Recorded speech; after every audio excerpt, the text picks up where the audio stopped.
Gift পেতে কার না ভালো লাগে, আর সেটা যদি হয় সোনার জিনিস তাহলে তো কোনো কথাই হবে না। বিয়ের আগে সবাই বলতো বিয়ে করলে নাকি জীবন শেষ হয়ে যায়, কিন্তু আমার তো দেখছি এদিকে জীবন সুন্দর হয়ে গিয়েছে। কারণ আগে তো কেউ গিফটই দিতে চাইতো না, আর এখন দেখে গিফট দেওয়ার জন্য পাল্লাপাল্লি লেগে যায়। দাঁড়াও এত তারা কিসের, বলছি সবটাই বলছি, পুরো ব্লগটা দেখতে থাকো, কি কারণে গিফট দিচ্ছে সবটাই বলছি। তো চলো প্রথম থেকেই ব্লগটা শুরু করা যায়। হ্যালো এভরিওয়ান, আমি সোমালি, আবার একটা নতুন ব্লগে তোমাদের সকলকে ওয়েলকাম। তো আজকের বারটা ছিল বুধবার, আর এখন বাজে বিকেল 4টে মতো। দেখো বাবু, আজকে কিন্তু এন্টো দিয়া নিয়ে একটুও ঢং করিনি, তবে আগের ব্লগে এন্টো দিয়া নিয়ে কিন্তু তোমরা খুব মজা পেয়েছো। ও সরি, এন্টো দিয়া নিয়ে মনে হয় অতটাও মজা পাও যতটা মজা আমার কালনাগিনীদের গল্প শুনে পেয়েছো। তবে আজকের এই শুভ ব্লগে আমি আর ওই কালনাগিনীদের বিষাক্ত গল্প আর করতে চাই। হ্যাঁ, তোমরা যদি আবার কমেন্ট করে থাকো তাহলে কিন্তু অবশ্যই কালনাগিনীদের গল্প আবার নেক্সট ব্লগে পেয়ে যাবে। ও হ্যাঁ, তোমাদেরকে তো বলতেই ভুলে গিয়েছি, আমাদের যেহেতু সামনে অ্যানিভার্সারি আসছে, তো সেই উপলক্ষে আমার বাবার বাড়ি থেকে কি কি গিফট দেওয়া হবে সেই সব গিফট কিনতেই কিন্তু চলে গিয়েছি আমি আর মা। করিমপুরে এসে ফার্স্টেই কিন্তু চলে এসেছি শাড়ির দোকানের। এই শাড়ির দোকানটা কি তোমরা চিনতে পারছো? চিনলে কিন্তু অবশ্যই কমেন্ট করে জানিও। আর এখানে এসে শাড়ির প্রচুর ভ্যারাইটিস দেখে নিয়েছি, কিন্তু সত্যি বলতে গেলে আমার কিন্তু কোনো শাড়ি সেইভাবে পছন্দ হয়। আর পছন্দ না হওয়ার কারণটা হচ্ছে এরকম শাড়ি কিন্তু আগে থেকেই আমার বাড়িতে আছে, তো সেই কারণে আর কি আরো পছন্দ হচ্ছিল। কিন্তু ওই যে মায়ের হুকুম আছে শাড়ি নিতেই হবে, তো সেই কারণেই কিন্তু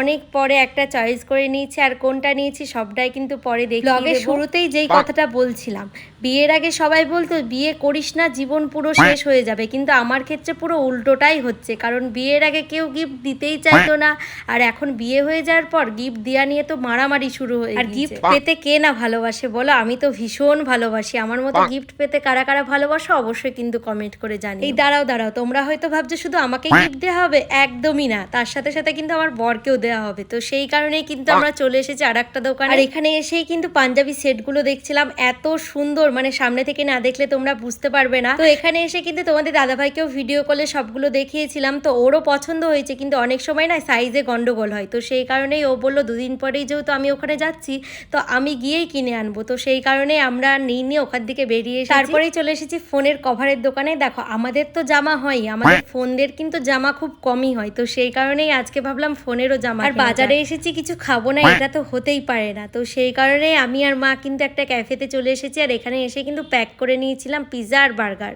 তারপরে ওখান থেকে সোজা বাড়িতে চলে এসেছি। দাঁড়াও তোমরা হয়তো ভাবছো বাড়িতে আবার সোনার দোকান কি করে হলো? হ্যাঁ গো হ্যাঁ, এটাই আমাদের বাড়ির নিচেই আর কি দোকানটা আমাদেরই রেন্টে। আর এখানে এসে তো আমার মায়ের মুখটা দেখেই বুঝতে পারছো ভীষণ চিন্তায় পড়ে গিয়েছে, কোনটা ছেড়ে কোনটা দেবে কিছুই বুঝে উঠতে পারছিল না। আর আমার মায়ের সাথে সাথে কিন্তু বাবাও সবকিছু চয়েস করছিল, কিন্তু কেউই কিছু বুঝতে পারছিল না, কারণ আমার যেহেতু অনেকগুলোই কানের আছে, তো সেই জন্য কি দেবে এখনো বুঝে উঠতে পারেনি।